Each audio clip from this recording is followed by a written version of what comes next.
tardes a todas y a todos. Sean bienvenidas y bienvenidos a este segundo conversatorio. Me presento, soy Jacqueline Loaz, soy la directora de la Unidad de Género de TV Azteca y fundadora del Consejo para Prevenir y Eliminar la Discriminación de la Ciudad de México. Estos encuentros de análisis interdisciplinario sobre las elecciones en México, que organiza de manera conjunta la Facultad de Ciencias Políticas y Sociales de la Universidad Autónoma de México, a través del Centro de Estudios de Ciencias de la Comunicación y del portal informativo Político MX. En nuestro país, bien lo sabemos todas y todos, las mujeres apenas a partir de 1953 hemos podido ejercer nuestro derecho al voto y a ser votadas. Cuando oigo siempre la fecha de 1953, no puedo dejar de pensar en que mi abuela no votó y que mi madre, cuando cumplió 18 años, tampoco pudo ejercer su voto. Sin duda, a partir de ese momento a la fecha, pues se han venido una serie de acciones afirmativas que sí, ciertamente nos han permitido a las mujeres incorporarnos de manera plena, abierta a estos espacios y estos cargos de representación proporcional en nuestra sociedad. Ahora vemos con cierta naturalidad, y digo cierta naturalidad, todavía a quien les cuesta trabajo, ¿verdad? Pero la existencia de mujeres candidatas a cargos de regidoras, síndicas, diputadas, gobernadoras y muchos otros que tenemos en la posibilidad de esta participación. Pero pues, a pesar de esta situación y de los mandatos de ley que tenemos, desafortunadamente persisten dolorosas conductas que rechazan, que no quieren aceptar, que no quieren reconocer, que no quieren ver la igualdad ante la ley que tenemos las mujeres, los hombres y las mujeres, y en donde se mantienen prácticas estereotipadas, prácticas profundamente violentas, ya sean en las campañas electorales o durante el ejercicio de estos cargos. Es por ello que en esta mesa se va a discutir y vamos a hablar sobre la violencia política por cuestiones de género, como uno de los temas indiscutiblemente centrales de cara a estas elecciones intermedias 2021.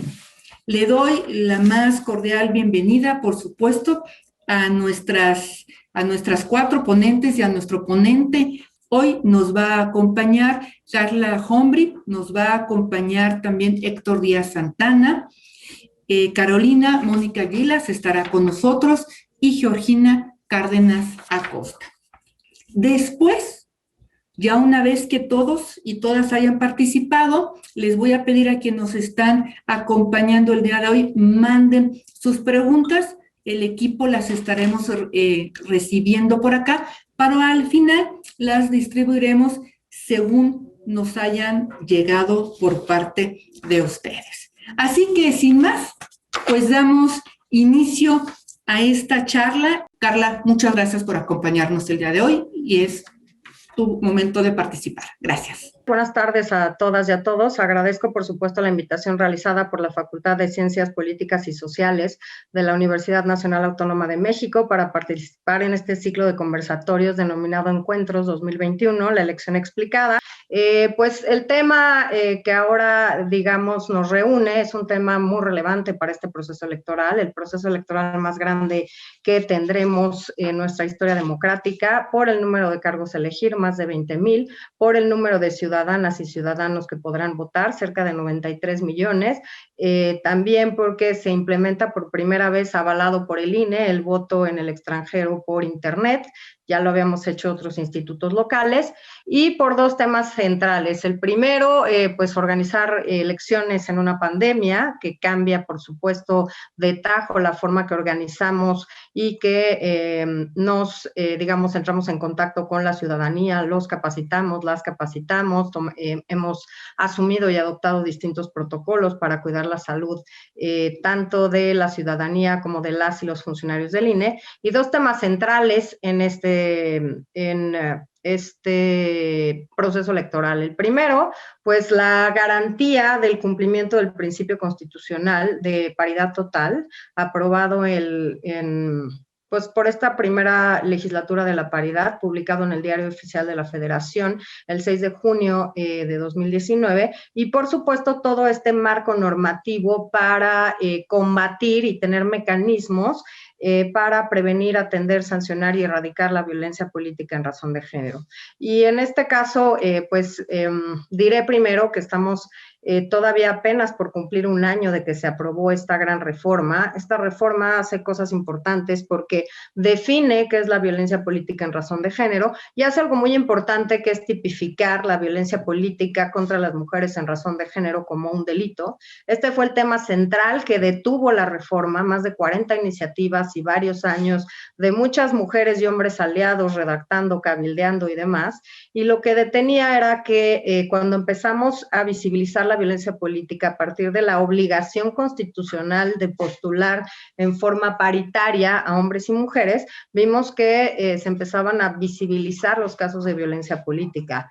Así que primero creamos este protocolo para atender la violencia política desde el Tribunal Electoral, el INE, la FEPADE, otras autoridades, y nos dimos cuenta desde ese momento que así hacía falta el delito, el tipo penal de violencia política. Ya lo tenemos, pero habría que decir que esto fue cerrazón claramente de hombres, de aquel que ocupaba la Consejería Jurídica del Gobierno de la República anterior, que se negó a que hubiera un tipo penal de violencia política porque no quería magistradas locas persiguiendo pobres políticos que acosaran o violentaran a las mujeres. Ya tenemos este marco normativo, implicó modificación a 8 distintas leyes para establecer responsabilidades, para establecer atribuciones nuevas, tanto a autoridades electorales, pero también a otra serie de autoridades, y el concepto violencia política en razón de género. ¿Y qué es esta violencia política en razón de género? Toda acción o omisión, incluida la tolerancia, basada en elementos de género, ejercida en esfera pública y privada, que tenga por objeto limitar, anular o menoscabar el ejercicio efectivo de los derechos políticos y electorales, y ahora ya se divide tanto políticos como electorales, tanto los de procesos electorales relacionados también con partidos políticos, pero también ya de mujeres que están en ejercicio de cargos públicos, y por supuesto, pues se trata de que las mujeres no tengan acceso pleno al ejercicio de las atribuciones inherentes a su cargo, también de que limitarles el acceso o ejercicio a las prerrogativas cuando se tratan de precandidaturas, candidaturas o diversos cargos o funciones públicas para las cuales han sido designadas. Esta violencia política, además, esta definición está establecida en la Ley General de Acceso de las Mujeres a una Vida Libre de Violencia, en el artículo 20 bis, que establece también 20 conductas o conductas y omisiones que constituyen violencia política en razón de género. Algunos de estos supuestos es, por supuesto, obstaculizar las campañas para que no se desarrollen en condiciones de igualdad, imponer con base en estereotipos de género actividades distintas a las atribuciones propias del cargo para el que la mujer fue postulada o el que ocupa, ejercer desde luego violencia física, sexual, simbólica, psicológica, económica o patrimonial, y ahora se acaban de incorporar en la Cámara de Diputados y Diputadas también la violencia mediática y digital. Falta que el Senado avale también esta incorporación. Amenazar o intimidar a una mujer, sus familiares o su equipo cercano de trabajo para inducir a que renuncie a la postulación a un cargo o de hecho también a un cargo. Y algo que hemos visto también frecuentemente, desafortunadamente, divulgar imágenes, mensajes o información privada de una mujer candidata o en funciones con objeto de desacreditarla, difamarla, denigrarla y poner en entredicho su capacidad o habilidades para la política o para ejercer un cargo público con base en estereotipos de género. Es importante decir que ahora las mujeres tienen 4 vías para denunciar la violencia política en razón de género. Una administrativa, pues establecida en la Ley General de Responsabilidades Administrativas, en el artículo 57, que establece la posibilidad de presentar denuncias ante los órganos internos de control cuando las personas sean servidoras públicas y estén siendo violentadas por personas que también integren este servicio público. La vía penal electoral, con la presentación de denuncias de violencia política ante las fiscalías de delitos electorales, tanto la federal como de las entidades federativas.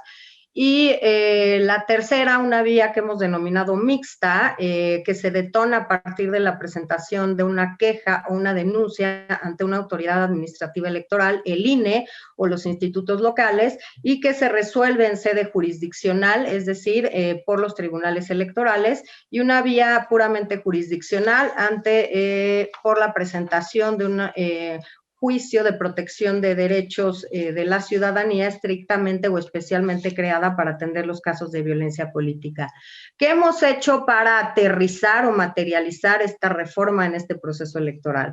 El primero, crear y aprobar un reglamento de quejas y denuncias en materia de violencia política en razón de género, con un procedimiento especial sancionador, que por supuesto tiene que ser muy corto y resolverse y desahogarse muy rápidamente, que incluye perspectiva de género, análisis de riesgo, planes de seguridad, víctimas directas, indirectas y potenciales, tutela preventiva, por supuesto medidas cautelares para prevenir daños irreparables en cualquier momento y pudiendo hacer cesar cualquier acto que pueda entrañar una violación o afectación al ejercicio pleno de los derechos políticos y electorales de las mujeres. Estas las resuelve o las otorga la Comisión de Quejas y Denuncias. También medidas de protección para evitar poner en riesgo la vida, la integridad o la seguridad de de las mujeres o de sus equipos cercanos de trabajo. También se ha implementado un registro nacional de personas sancionadas en materia de violencia política, es una novedad en este proceso electoral. Entonces, a las autoridades administrativas electorales a entrar en este registro, ver si las personas que nos están postulando están registradas y determinar si cumple con uno de los requisitos de elegibilidad, que es tener un modo honesto de vida. Si no se tiene... Si se hace este análisis respecto a la conducta y se arriba a la conclusión de que no se cumple con este requisito, claramente se puede negar una candidatura a una persona que ha violentado a una mujer y además también se le puede retirar la candidatura en caso de que en un primer momento haya sido registrada un cargo de elección popular. Estos lineamientos para echar a andar este registro establecen también agravantes, por ejemplo, cuando dicha violencia la cometan personas servidoras públicas, aspirante a una candidatura, precandidatura o candidatura, y también, por supuesto, cuando la cometen profesionales de los medios de comunicación por el impacto que tiene la violencia contra las mujeres en estos medios de comunicación, y también cuando es ejercida en contra de una mujer perteneciente a un pueblo o comunidad indígena, una mujer adulta, una mujer afromexicana, una mujer de la diversidad sexual o una mujer con discapacidad.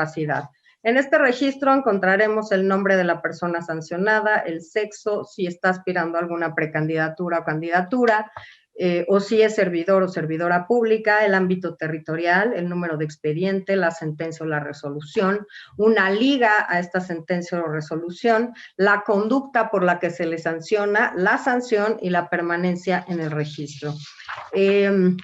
Hasta ahora, en este proceso electoral, hasta la semana pasada, teníamos ya registradas 19 personas, 15 hombres y 4 mujeres, porque sí, también las mujeres violentan a otras mujeres en el ejercicio de sus derechos electorales. Los casos con más personas sancionadas por violencia política son Campeche, Quintana Roo y Veracruz. Veracruz, además, con reincidencia de un hombre que ya ha sido sancionado 3 veces, me parece, por violentar políticamente a una mujer, 2 en Yucatán, 1 en Hidalgo, 1 en Oaxaca, Querétaro, Sonora y Tabasco, 1 en cada uno de estos. Y este registro también nos establece, por ejemplo, si la persona que violenta ostenta un cargo de elección popular, es un servidor o servidora pública, También, ¿dónde se está cometiendo este tipo de violencia? En el ámbito estatal es el 52% y en el ámbito municipal el 47%. Por eso es que siempre digo que hay que tener una lupa especial en la participación de las mujeres pertenecientes a pueblos y comunidades indígenas, y también quién es el órgano que resuelve estos temas, y por el propio diseño de los procedimientos especiales sancionadores, los órganos que más han resuelto estos temas son los tribunales electorales. Los soples, solamente 4 de ellos en las entidades federativas tienen la atribución de desahogar y resolver estos procedimientos y además imponer sanciones. Y, por supuesto, si se analizó el requisito de elegibilidad consistente en tener un modo honesto de vida. Y, obviamente, pues todavía por la etapa del proceso electoral en la que estábamos, todavía no había muchas de estas sentencias y resoluciones que analizaran el modo honesto de vida. Así que creo que es un momento importante para decir que es fundamental que las mujeres denuncien la violencia política. Por otra parte, de conformidad con la ley, aprobamos los lineamientos para que los partidos políticos nacionales y locales prevengan, atiendan, sancionen, reparen y erradiquen la violencia política en razón de género.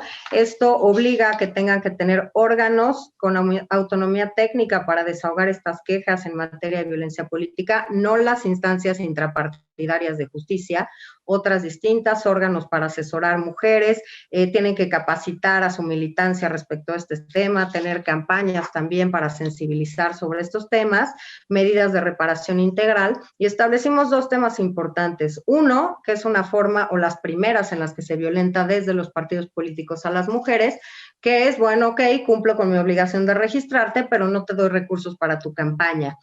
Todas las personas que se postulen a un cargo de elección popular firmen una declaración de buena fe y bajo protesta de decir verdad que no han sido condenadas por violencia familiar, por delitos sexuales contra la libertad sexual o la intimidad corporal, o por ser personas deudoras alimentarias morosas. ¿Y por qué? Porque esto incide en elevar el nivel de representación en nuestros órganos del Estado, para que personas que violenten a las mujeres, no desde un escaño o desde un cargo público y protegidos por el fuero, sigan violentando mujeres. Hemos implementado este monitoreo que se hace siempre de los espacios noticiosos en radio y televisión para ver cómo se reportan las actividades tanto de partidos como de campañas. En 2018 ya se incorporó un tema de equidad de género y tenemos o tuvimos hace unas semanas en Consejo General este informe que justamente lo hace la Universidad Nacional Autónoma de México, y creo que me gustaría resaltar 2 temas importantes. Primero,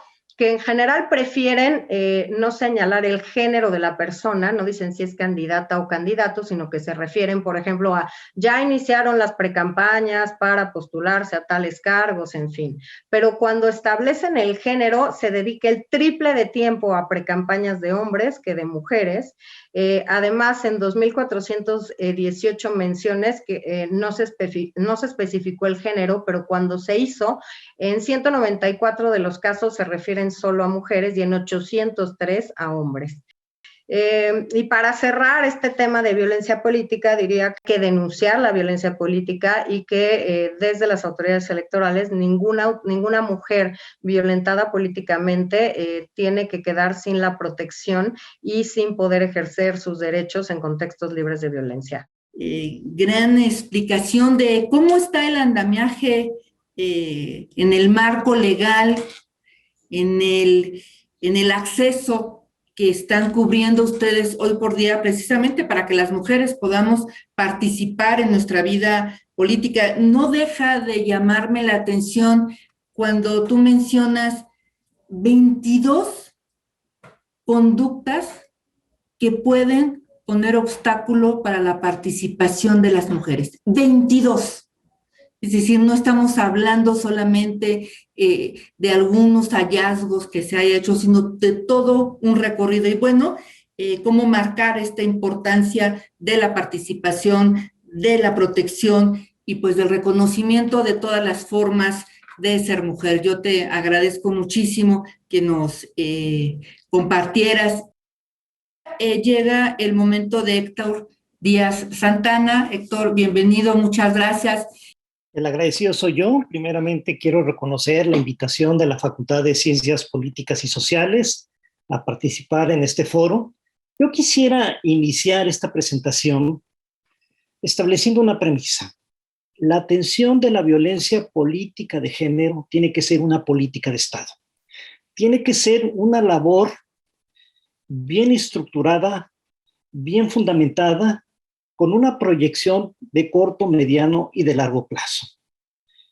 En ese sentido, México, a diferencia de otros países latinoamericanos, ha llegado un poquito tarde a la agenda digamos, a la agenda necesaria para atender los temas de carácter de equidad de género y los temas también de violencia política de género. Muy bien lo dijo Jacqueline, las acciones afirmativas creo que han sido un elemento fundamental y que han dado resultados. Prueba de ello es que al menos tenemos la paridad en el Congreso, en el Senado.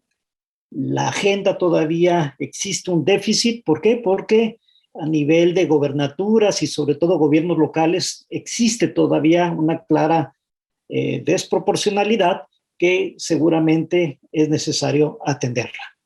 En este tema yo, principalmente felicito a Carla. Carla dio una exposición bastante contundente sobre las acciones que ahora se tienen para atender el tema de violencia política de género, pero también hay que considerar que este tema, y lo reitero, México llegó un poco tarde. ¿Y por qué llegó un poco tarde? Porque en el año 1979 fue la Convención sobre la Eliminación de todas las formas de discriminación contra la mujer, la famosa CEDAW. 1979. Estamos hablando que ya pasaron casi 41 años y hasta el año 2020 tuvimos una reforma estructural que atiende, al menos de manera legislativa, el tema de violencia política de género.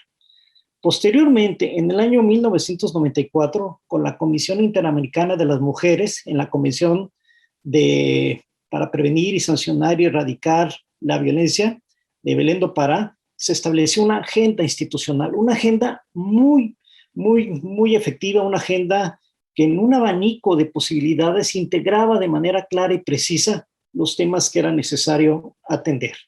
Como ustedes saben, en México en el año 2007 tuvimos por primera vez la Ley General de Acceso a las Mujeres de una Vida Libre de Violencia, una ley singular, particular, que trató diversas aristas para la integración de la mujer, no solamente en el ámbito político, sino en el ámbito social, en el ámbito de la integración total, pero sobre todo creo que fue una ley fundamental para generar la primera agenda en la materia. Y a continuación me voy a permitir presentar a Carolina Mónica Gilas, que nos acompaña el día de hoy. Muchísimas gracias, Jacqueline, por la presentación. Muchas gracias a la facultad y los organizadores por la invitación, y pues, es un enorme gusto coincidir en este espacio. Yo quisiera retomar algunas de las ideas que han comentado los dos, que han comentado Carla y Héctor previamente, en particular refiriéndose a la diversidad de las modalidades, de los tipos de violencia política que podemos encontrar, que ocurren en contra de las mujeres y con frecuencia ocurren por razones de género. Yo creo que como podemos hablar desde, como decía Héctor, desde incluso pues, micromachismos, ¿no? Desde esas conductas que antes, hace poco incluso, pasaban desapercibidas porque los teníamos completamente naturalizados como una manera distinta de tratar a los hombres y a las mujeres en diferentes ámbitos de la vida, incluyendo también, por supuesto, en la política, como podemos encontrar cuestiones de propaganda estereotipada, desigualdades en acceso al financiamiento público, lenguaje sexista, pero también humillaciones, insultos, amenazas, intimidación, agresiones físicas, sexuales, violación e incluso asesinatos. Yo creo que el hecho de que la violencia es tan diversa, que se presenta en tantos tipos y modalidades, creo que nos obliga a analizarla o mirarla en dos contextos. Esos dos contextos son la violencia política a secas y también la violencia de género estructural que tenemos en nuestra sociedad. Me voy a referir primero a la violencia política a secas. O sea, México es un país muy violento. hay mucha violencia en general, cotidiana, de diferentes tipos, y también hay muchísima violencia política. Los datos de la consultora que estaba citando Héctor Acerato de ETELEC hablan de que en las elecciones de 2018, en el proceso 2018, ellos han identificado 774 agresiones de diversos tipos contra las personas políticas, y entre ellas 152 asesinatos. En lo que va de este proceso, contando desde septiembre del año pasado a la fecha, han identificado 238 agresiones, entre ellas 61 asesinatos, incluyendo el de Ivonne Gallegos, que nos estremeció a todas y a todos apenas el sábado pasado. Entonces, ese contexto de alta incidencia de la violencia en el ejercicio de la política en general es un panorama, es un factor dentro del cual o a través del cual y con relación al cual tenemos que leer lo que les ocurre a las mujeres. Es decir, no siempre la violencia que enfrentan las mujeres es una violencia en razón de género, es decir, ocurrida o generada por el mero hecho de ser mujeres. O sea, las mujeres llegan a ser amenazadas, intimidadas, violentadas, acosadas de diferentes maneras porque no quieren que las mujeres lleguen, pero también en ocasiones porque simplemente representan a los oponentes políticos, ¿no? Y también los datos de ese mismo índice de violencia política nos apuntan a que el 80%, al menos en lo que va de septiembre a la fecha, de la incidencia de la violencia ocurre en contra de personas pertenecientes a las opciones políticas opositoras en los municipios, ¿no? Obviamente en todas las configuraciones posibles.